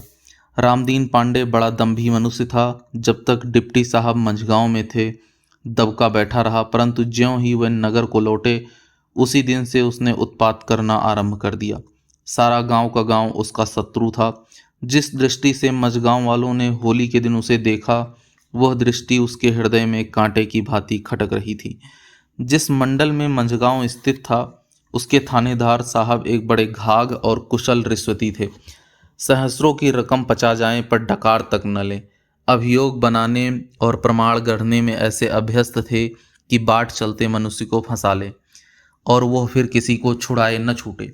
अधिकारी वर्ग उसके हथकंडों से विज्ञ था, पर उनकी चतुराई और कार्य दक्षता के आगे किसी का कुछ बस न चलता था। रामदीन थानेदार साहब से मिला और अपने हृदयोग की औषधि मांगी। इसके एक सप्ताह पश्चात मंझगांव में डाका पड़ गया। एक महाजन नगर से आ रहा था। रात को नंबरदार के यहाँ ठहरा। डाकुओं ने उसे लौटाकर घर न जाने दिया। प्रातःकाल थानेदार साहब तहकीकात करने आए और एक ही रस्सी में सारे गांव को बांधकर ले गए। दैवात मुकदमा बाबू श्यामचरण की इजलास में पेश हुआ। उन्हें पहले ही से सारा कच्चा चिट्ठा विदित था और ये थानेदार साहब बहुत दिनों से उनकी आंखों पर चढ़े हुए थे। उन्होंने ऐसी बाल की खाल निकाली कि थानेदार साहब की पोल खुल गई। 6 मास तक अभियोग चला और धूम से चला। सरकारी वकीलों ने बड़े बड़े उपाय किए, परंतु घर के भेदी से क्या छिप सकता था। फल यह हुआ कि डिप्टी साहब ने सब अभियुक्तों को बेदाग छोड़ दिया और उसी दिन सायंकाल को थानेदार साहब मुअत्तल कर दिए गए। जब डिप्टी साहब फैसला सुनाकर लौटे, एक हित चिंतक कर्मचारी ने कहा, हुजूर, थानेदार साहब से सावधान रहिएगा, आज बहुत झल्लाया हुआ था। पहले भी 2-3 अफसरों को धोखा दे चुका है, आप पर अवश्य वार करेगा। डिप्टी साहब ने सुना और मुस्कुराकर उस मनुष्य को धन्यवाद दिया, परंतु अपनी रक्षा के लिए कोई विशेष यत्न न किया। उन्हें अब इसमें अपनी भीरता जान पड़ी। राधा अहीर बड़ा अनुरोध करता रहा कि मैं आपके साथ रहूँगा। काशी भर भी आपके पीछे पड़ा रहा, परंतु उन्होंने किसी को संग न रखा। पहले ही की तरह अपना काम करते रहे। जालिम खां बात का धनी था। वह जीवन से हाथ धोकर बाबू श्यामचरण के पीछे पड़ गया था। एक दिन वह सैर करके शिवपुर से कुछ रात गए लौट रहे थे। पागलखाने के निकट कुछ फिटिन का घोड़ा बिदका। गाड़ी रुक गई और पल भर में जालिम खां ने एक वृक्ष की आड़ से पिस्तौल चढ़ाई। पड़ाके का शब्द हुआ और बाबू श्यामचरण के वक्षस्थल से गोली पार हो गई। पागलखाने के सिपाही दौड़े। जालिम खां को पकड़ लिया गया। साइस ने उसे भागने न दिया था। इस दुर्घटना ने कुटुंब का सत्यानाश कर दिया। प्रेमवती यद्यपि बड़ी सुशीला और हंसमुख स्त्री थी, तथापि इन दुर्घटनाओं ने उसके स्वभाव और व्यवहार में अकस्मात बड़ा भारी परिवर्तन कर दिया। बात बात पर विरजन से चिढ़ जाती और कटु पंक्तियों से उसे जलाती। उसे यह भ्रम हो गया था कि ये सब आपत्तियां इसी बहू की लाई हुई हैं। यही अभागिन जब से घर आई, घर का सत्यानाश हो गया। इसका पौरा बहुत निष्कृष्ट है। कई बार उसने खुलकर विरजन से कह भी दिया कि तुम्हारे चिकने रूप ने मुझे ठग लिया। मैं क्या जानती थी कि तुम्हारे चरण ऐसे अशुभ हैं। विरजन ये बातें सुनती और कलेजा थाम कर रह जाती। एक दिन ही बुरे आ गए तो भली बातें क्यों कर सुनने में आए। यह 8 पहर का ताप उसे दुख के आंसू भी न बहाने देता। आंसू तब निकलते हैं जब कोई हितैषी हो और दुख को सुने। ताने और व्यंग की अग्नि में आंसू जल जाते हैं। एक दिन विरजन का चित्त बैठे बैठे घर में ऐसे घबराया कि वह तनिक देर के लिए वाटिका में चली गई। इस वाटिका में कैसे कैसे आनंद के दिन बीते थे। इसका एक एक पौधा मरने वाले के असीम प्रेम का स्मारक था।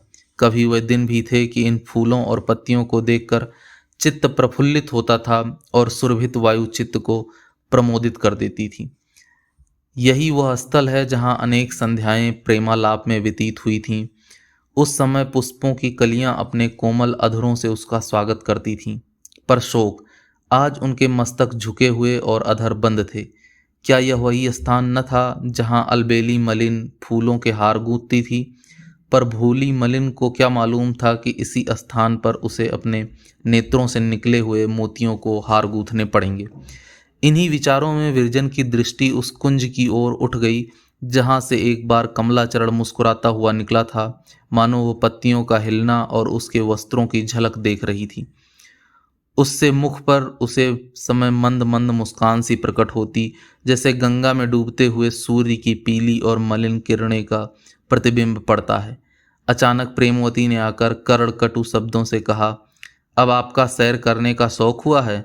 विरजन खड़ी हो गई और रोती हुई बोली, माता, जिसे नारायण ने कुचला उसे आप क्यों कुचलती हैं?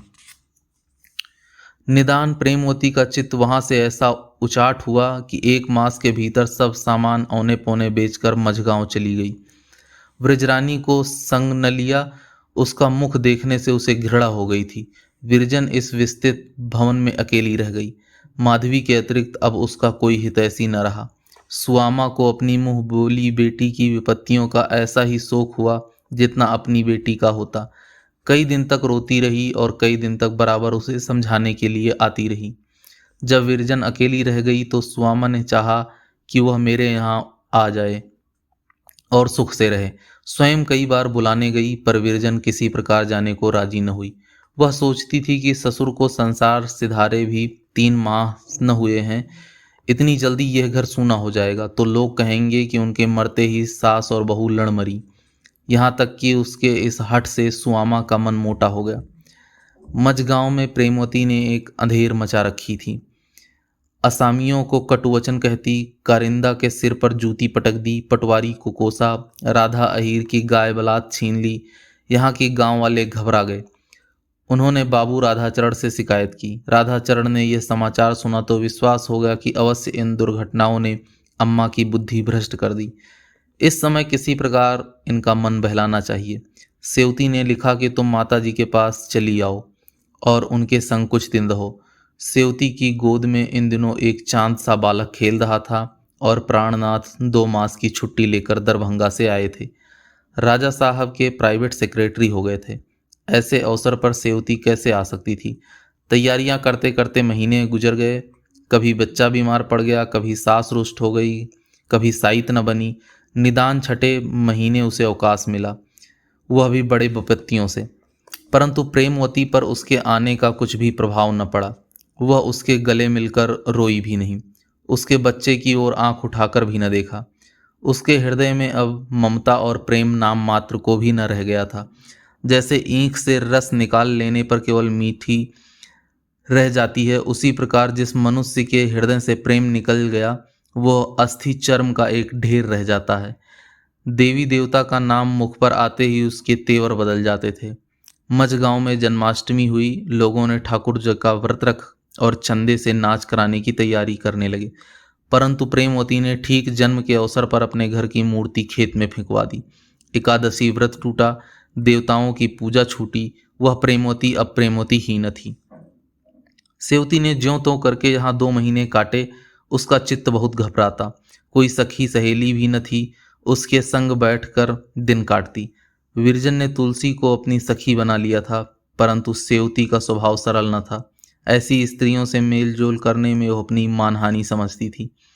तुलसी बेचारी कई बार आई, परंतु जब देखा कि यह मन खोलकर नहीं मिलती तो आना जाना छोड़ दिया। 3 माह व्यतीत हो चुके थे। एक दिन सेवती दिन चढ़े तक सोती रही। प्राणनाथ ने रात को बहुत रुलाया था। जब नींद उचटी तो क्या देखती है कि प्रेमवती उसके बच्चे को गोद में लिए चूम रही है। कभी आंख से लगाती, कभी छाती से चिपटाती है। सामने अंगीठी पर हलवा पक रहा है। बच्चा उसकी ओर उंगली से संकेत करके उछलता है कि कटोरे में जा बैठूं और गरम गरम हलवा चखूं। आज उसके मुखमंडल कमल की भांति खिला हुआ है। शायद उसकी तीव्र दृष्टि ने यह जान लिया कि प्रेमवती के शुष्क हृदय में प्रेम ने आज फिर से निवास किया है। सेवती को विश्वास न हुआ। वह चारपाई पे पुलकित लोचनों से ताक रही थी, मानो स्वप्न देख रही हो। इतने में प्रेमवती प्यार से बोली, उठो बेटी उठो, दिन बहुत चढ़ाया है। सेवती के रोंगटे खड़े हो गए और आंखें भर आई। आज बहुत दिनों के पश्चात माता के मुख से प्रेममय वचन सुने। झट उठ बैठी और माता के गले से लिपट कर रोने लगी। प्रेमवती की आंखों से भी आंसू की झड़ी लग गई। सूखा वृक्ष हरा हुआ। जब दोनों के आंसू थमे तो प्रेमवती बोली, सित्तो, तुम्हें आज यह बातें अचरज प्रतीत होती हैं? हाँ बेटी, अचरज ही ना। मैं कैसे रोऊं जब आंखों से आंसू ही न रहे? प्यार कहाँ से लाऊं जब कलेजा सूख कर पत्थर हो गया?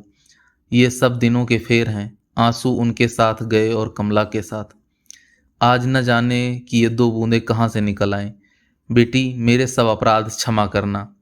यह कहते कहते उसकी आंखें झपकने लगी। सेवती घबरा गई। माता को बिस्तर पर लिटा दिया और पंखा झलने लगी। उस दिन से प्रेमवती की यह दशा हो गई कि जब देखो रो रही है। बच्चे को एक क्षण लिए भी पास से दूर नहीं करती। महारियों से बोलती तो मुख से फूल झड़ते। फिर वही पहले की सुशील प्रेमवती हो गई। ऐसा प्रतीत होता था मानो उसके हृदय पर से एक पर्दा सा उठ गया है। जब कड़ाके का जाड़ा पड़ता है तो प्रायः नदियां बर्फ से ढक जाती हैं। उसमें बसने वाले जलचर बर्फ में पर्दे के पीछे छिप जाते हैं।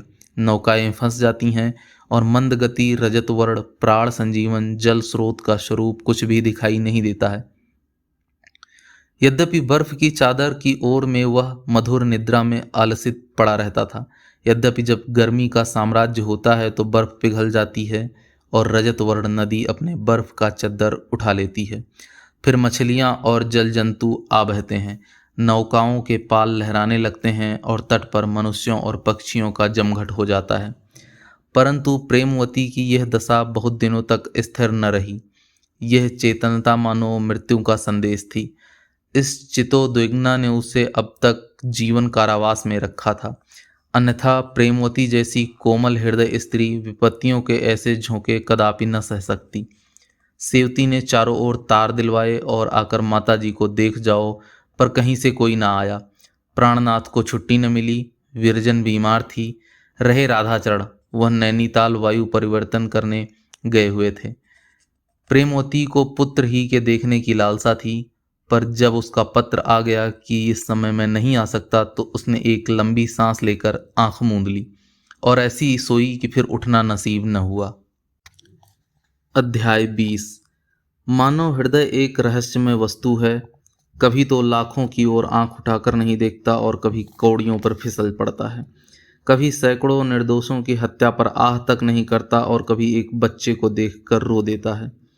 प्रतापचंद्र और कमलाचरण में यद्यपि सहोदर भाइयों का सा प्रेम था, तथापि कमला की आकस्मिक मृत्यु का जो शोक चाहिए वो न हुआ। सुनकर वह चौंक अवश्य पड़ा था और थोड़ी देर के लिए उदास भी हुआ, पर शोक जो किसी सच्चे मित्र की मृत्यु से होता है उसे न हुआ। निसंदेह वह विवाह के पूर्व ही से विरजन को अपनी समझता था, तथा इस विचार में उसे पूर्ण सफलता कभी प्राप्त न हुई। समय समय पर उसका विचार इस पवित्र संबंध की सीमा का उल्लंघन कर जाता था। कमलाचरण से उसे स्वतः कोई प्रेम न था। उसका जो कुछ आदर मान और प्रेम वह करता था, कुछ तो इस विचार से कि विरजन सुनकर प्रसन्न होगी और कुछ इस विचार से कि सुशीला के मृत्यु का प्रायश्चित इसी प्रकार हो सकता है।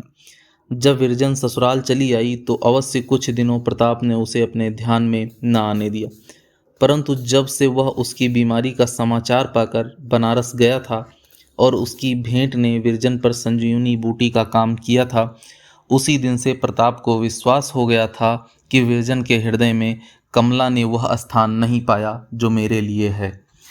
प्रताप ने विरजन को परम करुणापूर्ण शोक पत्र लिखा, पर पत्र लिखता जाता था और सोचता जाता था कि उसका इस पर क्या प्रभाव होगा। सामान्यतः संवेदना प्रेम को प्रौढ़ करती है। क्या आश्चर्य है जो यह पत्र कुछ काम कर जाए। इसके अतिरिक्त उसकी धार्मिक प्रवृत्ति ने विकृत रूप धारण करके उसके मन में यह मिथ्या विचार उत्पन्न किया कि ईश्वर ने मेरे प्रेम की प्रतिष्ठा की और कमलाचरण को मेरे मार्ग से हटा दिया। मानो यह आकाश से आदेश मिला है कि अब मैं विरजन से अपने प्रेम का पुरस्कार लूं। प्रताप यह तो जानता था कि विरजन से किसी ऐसी बात की आशा करना जो सदाचार और सभ्यता से बाल बराबर भी हटी हुई हो मूर्खता है, परंतु उसे विश्वास था कि सदाचार और सतीत्व के सीमांतर्गत यदि मेरी कामनाएं पूरी हो सकें तो विरजन अधिक समय तक मेरे साथ निर्दयता नहीं कर सकती।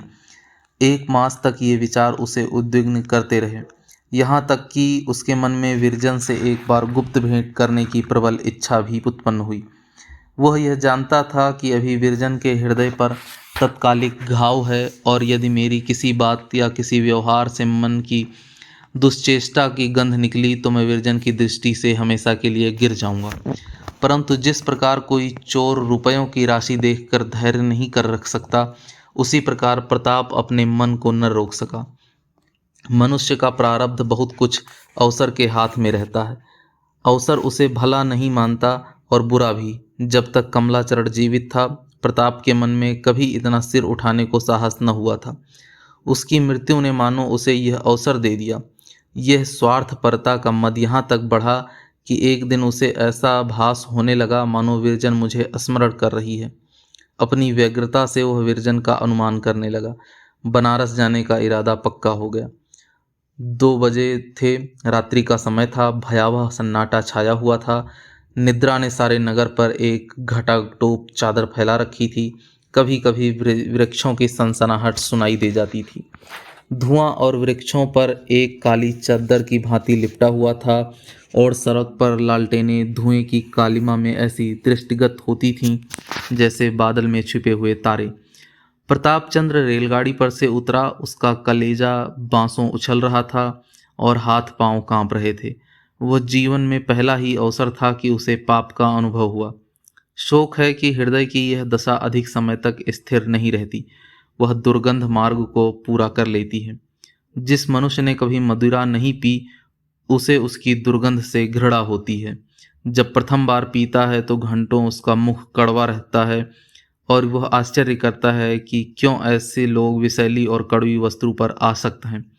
पर थोड़ी ही दिनों में उसकी घृणा दूर हो जाती है और वह भी लाल रस का दास बन जाता है। पाप का स्वाद मदिरा से कहीं अधिक भयंकर होता है। प्रतापचंद्र अंधेरे में धीरे धीरे जा रहा था। उसके पांव वेग से नहीं उठते थे क्योंकि पाप में उनमें बेड़ियां डाल दी थी। इस आह्लाद का जो ऐसे अवसर पर गति को तीव्र कर देता है, उसके मुख पर कोई लक्षण न था। वह चलते चलते रुक जाता और कुछ सोचकर आगे बढ़ता था। प्रेत उसे पास के खड्डे में कैसे लिए जाता है। प्रताप का सिर धम धम कर रहा था और भय से उसकी पिंडलियां कांप रही थी। सोचता विचारता घंटे भर में मुंशी श्यामचरण के विशाल भवन के सामने आ पहुंचा। आज अंधकार में यह भवन बहुत ही भयावह प्रतीत होता था, मानो पाप का पिशाच सामने खड़ा है। प्रताप दीवार की ओट में खड़ा हो गया, मानो किसी ने उसके पांव बांध दिए हैं। आधा घंटे तक वह यही सोचता रहा कि लौटूं चलूं या भीतर जाऊं। यदि किसी ने देख लिया बड़ा ही अनर्थ होगा। विरजन मुझे देखकर मन में क्या सोचेगी। कहीं ऐसा न हो कि मेरा यह व्यवहार मुझे सदा के लिए उसकी दृष्टि से गिरा दे। परंतु इन सब संदेहों पर पिशाच का आकर्षण प्रबल हुआ। इंद्रियों के वश में होकर मनुष्य को भले बुरे का ध्यान नहीं रह पाता। उसने चित्त को दृढ़ किया। वो इस कायरता पर अपने को धिक्कार देने लगा। तदंतर घर में पीछे की ओर जाकर वाटिका की चहार दीवारी से फांद गया। वाटिका से घर जाने के लिए एक छोटा सा द्वार था। दैव योग से वह उस समय खुला हुआ था। प्रताप को यह शकुन सा प्रतीत हुआ, परंतु वस्तुतः यह अधर्म का द्वार था। भीतर जाते हुए प्रताप के हाथ थरनाने लगे। हृदय इस वेग से धड़कता मानो वह छाती से बाहर निकल पड़ेगा। सका दम घुट रहा था। धर्म ने अपना सारा बल लगा दिया, पर मन का प्रबल वेग न रुक सका। प्रताप द्वार के भीतर प्रविष्ट हुआ। आंगन में तुलसी के चबूतरों के पास चोरों की भांति खड़ा सोचने लगा कि विरजन से क्यों कर भेंट होगी। घर के सब किवाड़ बंद हैं। क्या विरजन भी यहाँ से चली गई? अचानक उसे एक किवाड़ बंद दरवाजे की दरारों से प्रकाश की झलक दिखाई दी। उसे पांव उसी दरार में आंखें लगाकर भीतर का दृश्य देखने लगा। विरजन एक सफ़ेद साड़ी पहने, बाल खोले, हाथ में लेखनी लिए भूमि पर बैठी थी और दीवार की ओर देख देख कर कागज पर लिखती जाती थी, मानो कोई कवि विचार के समुद्र से मोती निकाल रहा है। लेखनी दांतों तले दबाती, कुछ सोचती और लिखती, फिर थोड़ी देर के पश्चात दीवारों की ओर ताकने लगती। प्रताप बहुत देर तक श्वास रोके हुए यह विचित्र दृश्य देखता रहा। मन उसे बार बार ठोकर देता, पर यह धर्म का अंतिम गढ़ था। इस बार धर्म का पराजित होना मानो हृदय में पिशाच का स्थान पाना था। धर्म ने इस समय प्रताप को उस गड्ढे में गिरने से बचा लिया जहाँ से आमरण उसे निकलने का सौभाग्य न होता। वरन यह कहना उचित होगा कि पाप के गड्ढे से बचाने वाला उस समय धर्म न था, वरन दुष्परिणाम और लज्जा का भय ही था। किसी किसी समय जब हमारे सद्भाव पराजित हो जाते हैं, तब दुष्परिणाम का भय ही हमें कर्तव्यच्युत होने से बचा लेता है। विरजन को पीले बदन पर एक ऐसा तेज था जो उसके हृदय की स्वच्छता और विचार की उच्चता का परिचय दे रहा था। उसके मुखमंडल की उज्ज्वलता और दृष्टि की पवित्रता में वो अग्नि थी जिसने प्रताप की दुष्चेष्टाओं को क्षण मात्र में भस्म कर दिया। उसे ज्ञान हो गया और अपने आत्मिक पतन पर ऐसी लज्जा उत्पन्न हुई कि वहीं खड़ा रोने लगा। इंद्रियों ने जितने निष्कृष्ट विचार उसके हृदय में उत्पन्न कर दिए थे, वे सब इस दृष्टि ने इस प्रकार लोप कर लिए जैसे उजाला अंधेरे को दूर कर देता है। इस समय उसे यह इच्छा हुई कि विरजन के चरणों पर गिरकर अपने अपराधों की क्षमा मांगे, जैसे किसी महात्मा सन्यासी के सन्मुख जाकर हमारे चित्त की दशा हो जाती है। उसी प्रकार प्रताप के हृदय में स्वतः प्रायश्चित के विचार उत्पन्न हुए। पिशाच यहाँ तक लाया पर आगे न ले जा सका। वह उल्टे पांव फिरा और ऐसी तीव्रता से वाटिका में आया और चहारदीवारी से कूदा मानो उसका कोई पीछा करता है। अरुणोदय का समय हो गया था। आकाश में तारे झिलमिला रहे थे और चक्की का घुर घुर शब्द कर्णगोचर हो रहा था। प्रताप पांव दबाता, मनुष्यों की आंखें बचाता गंगा जी की ओर चला। अचानक उसने सिर पर हाथ रखा तो टोपी का पता न था और न जेब में घड़ी ही दिखाई दी। उसका कलेजा सन्न से हो गया। मुंह से एक हृदय वेधक आह निकल पड़ी। कभी कभी जीवन में ऐसी घटनाएं हो जाती हैं जो क्षण मात्र में मनुष्य का रूप पलट देती हैं। कभी माता पिता की एक तिरछी चितवन पुत्र को शिवस के उच्च शिखर पर पहुंचा देती है और कभी स्त्री की एक शिक्षा पति के ज्ञान चक्षुओं को खोल देती है। गर्भशील पुरुष अपने सगों की दृष्टियों में अपमानित होकर संसार का भार बनना नहीं चाहते, परंतु जीवन में ऐसे ईश्वरत्व होते हैं। प्रताप चंद्र के जीवन में भी वह शुभ अवसर था जब वह संकीर्ण गलियों में होता हुआ गंगा किनारे आकर बैठा और शोक तथा लज्जा के अश्रु प्रवाहित करने लगा। मनोविकार की प्रेरणाओं ने उसके अधोगति में कोई कसर उठा न रखी थी, परंतु उसके लिए यह कठोर कृपालु गुरु की ताड़ना प्रमाणित हुई। क्या यह अनुभव सिद्ध नहीं है कि विश्व भी समयानुसार अमृत का काम करता है? जिस प्रकार वायु का झोंका सुलगती हुई अग्नि को दहका देता है, उसी प्रकार बहुधा हृदय में दबे हुए उत्साह को भड़काने के लिए किसी बाह्य उद्योग की आवश्यकता होती है। अपने दुखों का अनुभव और दूसरों की आपत्ति का दृश्य बहुधा यह वैराग्य उत्पन्न करता है, जो सत्संग, अध्ययन और मन की प्रवृत्ति से भी संभव नहीं। यद्यपि प्रताप चंद्र के मन में उत्तम और निस्वार्थ जीवन व्यतीत करने का विचार पूर्व से ही था, तथापि मनोविकार के धक्के ने वह काम एक ही क्षण में पूरा कर दिया, जिसके पूरा होने में वर्ष लगते। साधारण दशाओं में जाति सेवा उसके जीवन का एक गौण कार्य होता, परंतु इस चेतावनी ने सेवा को उसके जीवन का प्रधान उद्देश्य बना दिया। सुवामा की हार्दिक अभिलाषा हुई पूर्ण होने के समान पैदा हो गए। क्या इन घटनाओं के अंतर्गत कोई अज्ञात प्रेरक शक्ति थी? कौन कह सकता है।